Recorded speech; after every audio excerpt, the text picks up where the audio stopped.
da abin da na faɗa ba haka bane. To kai me kai ka tunanin faɗa wayannan abubuwa da ba haka ba? Wallahi kawai tsayi a yi min afuwa, a yi hakuri a yi min afuwa. Ai kai ba yaro bane, ka ce shekarun ka 41. Ka ce a faɗar ka wai ka gansu a sama da wannan wawu din. Dama ka san wawan ne?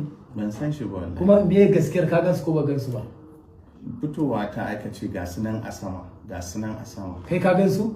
Makocina ne ya ce mun gashi can ya gan shi. Kai ka gansu? Ni ban gansu ba ran kai dai. To yanzu wani abu da ka faɗa hakan ne ko kuma duka kirkira? Al'umma a yi haƙuri a yi mun afuwa a yafe mu. A kai ko mun ganka kamar da rigar Jesse ne ko? Na. Kai ma kana zuba jawabi Munir. Munir dan unguwan ne kuma shi a bayanan da yayi wai ya ce ai su sun kama ma masu laifi. Ku ji wani ikon Allah fa. Shi zuwa wai ka masu laifin ma wai sun kama sun dan gadifiyo. Wannan magana da nake gadifiyo can yana jin mu ya nemo wanda suka ga yana kulle gidan gashi shi ma zai magana, wanda kuma shi ba dama sun san shi yan unguwan suka zo aka ɗauko dan mukulli ya je saboda a kiyaye dukiyar gidan ya rufe musu, shi kuma a faɗa sai ya ce wai an kamo shi wanda shi a yadda yake faɗa ma ai su ne ma suka kama ma duk wa'annan wanda aka faɗa din wanda suke a yan sanda. Menene gaskiyar malam Mandir, ka saurara abin da na faɗa? Na saurara. Ka fuskanta? Na fuskanta. Kana ɗaya daga cikin wanda suka yi saki wa'annan fira ko baka ciki?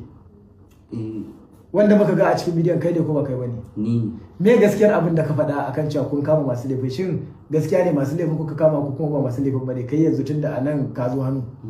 Gaskiya ba wanda aka kama ba mai laifi bane, kuma ba mu san ba mai laifi bane. Muna ba da hakuri, muna ba shi hakuri, muna ba hukumar yan sanda hakuri, muna ba al'ummar jihar Kano hakuri. Ina matashin da kace kun kama? Gashi nan yana zaune Rabiu. Me ya sunansa? Rabiu sunansa. Kai ka kama shi? A ni na rike shi amma ban da zumma wannan dai.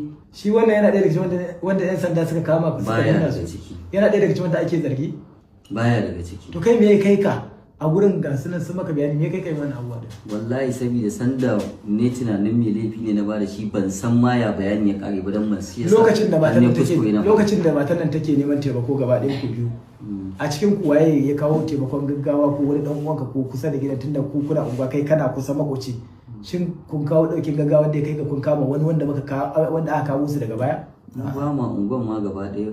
To abin da yasa ne muku wannan jawabi yanzu haka dai waɗannan mutane suna hannun yan sanda, kuma mai girma kwamishinan yan sanda ya bada umarnin a gudanar da bincike a kansu.